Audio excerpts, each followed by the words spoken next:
Hey Canucks fans, let's talk about the future of Tanner Pearson. I'm Clay Emo, I'm at Canuck Clay on Twitter. I'm at Clayton Emo on Instagram. I'm the founder of the GLCPC, the Good Looking Canucks Positivity Club. This is my Canucks take all in one take. It's Clay's Canucks commentary for Wednesday, April the 7th. This is where you get Canucks insight that's positive and timely. Shout out to my Hall of Fame members, Jens95, simalexander, Just Incredible, nucksfan number 29, and Lucas Gates. Thanks for your support as always. And thanks to the support of all members of all levels. You're listed in my video description. If you want to become a member of the CCC Crew, simply press the join button underneath this or any of my videos, or on the memberships tab on my YouTube channel. Thanks to everyone who joined me for my post-game live stream. It went really well until the very end, but I will talk about that at the end of this video. Before that, I will firstly, again, thanks to everyone who did join me last night and made it for a 99% positive experience. Again, I'll get to it at the end of this video. Let's talk about Tanner Pearson first. I'm going to take a break from talking about COVID numbers, and variants, and testing, and all that kind of crazy stuff. Kind of addressed that yesterday and throughout my throughout my CCC live last night. I want to talk about Tanner Pearson though, and of course you can't talk about him without talking about COVID and the effect it's going to have on trade deadline and moves and all that kind of thing. But the practical part of this is Tanner Pearson is in the last few months of a 4-year contract. We only had him for 2.5 of those 4 years, of course, but basically a contract that's ending, and it's paying him. It has paid him $3.75 million a year for the past 4 years. So just a shade under $4 million. At the start of the season, as we looked at the Canucks numbers, and especially the salary cap numbers, and we knew that guys like Pearson and Sutter and Ben and Edler especially were UFAs at the end of this year, we looked at, oh, good, that's about $20 million that the Canucks are going to be able to free up. And I know I was one of these people in my head, especially seeing the early success of Höglander on the second line. I was thinking, oh yeah, let Pearson go, and that's Podkolzin's spot. Next year, it's going to be the Lotto line of Pettersson, Besser, Miller, and then wouldn't a second line of Horvat, Höglander, and Podkolzin be awesome? And I still think Podkolzin can come in and play a second line role right away. I don't know how effective he's going to be honest with you, but maybe we'll just be so excited that he can do something. And it's excited for the potential of this first round 10th overall pick from 2019, and maybe we'll give him the benefit of the doubt if it comes to a slow start. And when it sounds nice on paper, Horvat, Höglander, and Podkolzin, but then really you're asking Horvat to carry a second year player in Höglander and a first year player in Podkolzin, as much potential as they may have.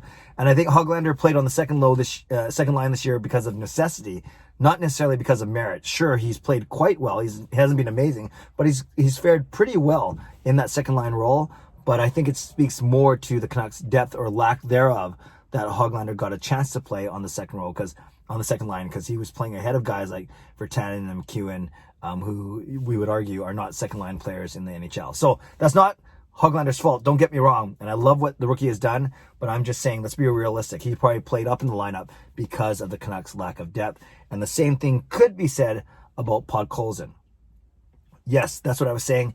Let Pearson go, trade him, do whatever, but that's going to be Podkolzin's spot. But in February, when Jim Benning spoke to the media, he said that he would like to re-sign Tanner Pearson. And that was kind of the first public acknowledgement that Benning, the Canucks, wanted to keep him. And I'm not sure how earnest that desire is, but Benning said it, and it got a lot of people talking. Then in the past few days, we've heard guys, and really well-connected guys like Elliot Friedman and Darren Dreger, national guys, say that they have indeed heard that they've started to talk with Tanner Pearson. Now, there's a large school of thought that says now that the Canucks have locked up Demko for 5 years, the next two contracts you absolutely have to do are Elias Pettersson and Quinn Hughes, your two franchise players, basically.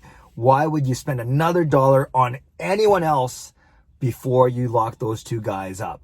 And because, of course, every dollar that you spend on someone like a Tanner Pearson or someone else, that is $1 less that you can spend on those guys. And sure, the more moves you make prior to signing Pettersson and Hughes, the more signings you do, the more you also related moves you have to make to free up money. So there's one school of thought that says it even looks bad. It looks bad to Petey and Quinn if you're signing other guys. They're good guys, mind you, that ahead of them when they're supposed to be the priority. Demko, I think, is reasonable because he's right with them as the big three kind of thing. You need one good goaltender and one good defenseman and at least one good forward. You need at least those good guys, but at least you have a franchise player at each position now, or at least a strong to elite player at each position. So there's that practical aspect. You don't want to be giving Pearson money before you sign Pettersson and Hughes. What else? Yeah, I guess the reasons for not re-signing Pearson is the trade deadline's coming up. Trade him, get an asset for him. If even it's a mid-rounder, like a third or fourth or fifth rounder, that's something that you could either use and bank, or you can kind of leverage we've talked about this many times, in the Seattle expansion draft opportunity. That's another asset that you can bundle up or send to another team for a player that a team would otherwise have to expose basically and lose for free to Seattle. And we've talked about that many times. So that's what you could do with an asset that you get in a Tanner Pearson trade. I think we're trying to avoid seeing him walk away for free, like Radim Verbata or Dan Hamhuis said the same year, right? If you don't think you're going to re-sign him, then make sure you get an asset for him. COVID notwithstanding, thankfully he's not in the COVID protocol yet. There's another Canucks player to be named, but that's also because he had an injury before the COVID outbreak. I think it's an ankle sprain. It looked like that from the game. So how is his recovery going? Is he going to be tradable? So there are so many questions to ask when it comes to Tanner Pearson. But if you do re-sign him, and let's be fair, let's paint that side of the picture as well. Veteran leadership, Stanley Cup winner, good for 20 goals a season. Well, he had 21 last season. He was on pace for only 15 this season. So let's say good for 15 to 20 goals a season, playing on the second line, or maybe even more appropriately on the third line. So you could still put Podkolzin on the second line and have Pearson drop down to the third line, and that makes him quite valuable as a third liner. Can kill penalties if you need him to. Good defensively, responsible, honest player. All those things that you understand why Travis Green and Jim Benning would like him. So I get all that. I'm not dumping on him as a player, but you don't want to sign him to a contract that's too big, especially as he's getting up there in age. So I've heard people talking about $2.5 million or $2 million. Anywhere between $2 and $3 million. Not sure how realistically $2 million is, but are we looking at 2.5 or 3 as opposed to the 3.875 he's making this year? In a non-COVID year, maybe he tries to go for $4 million on the open market because of the way that the salary cap has been, affected. Maybe he has to realistically only look for a $2.5, $3 million contract. And if that's 2 or 3 years, that's the most I would go. Maybe 2 years is ideal. 3 years even might be a little bit too long. You don't want this to become like a Roussel, Beagle, Sutter contract where you're saying, oh man, he's kind of old and that's too much money going to him. So there's so many factors at play. And I'd love to know in the comments below what you think the Canucks should do with Tanner Pearson. If you think they should re-sign him, if you think they should trade him and try and trade him for assets. And then if you can't trade him, then you have to let him go if you're not going to re-sign him. So it's really re-sign or not is the big question. Leave a comment below. I'd love to know your thoughts. Okay, I want to end off explaining what happened last night on my post-game live stream. I'm going to clip this part for Twitter as well. So at the end of my post-game live stream, no, it wasn't a post-game live stream. Let's try that again.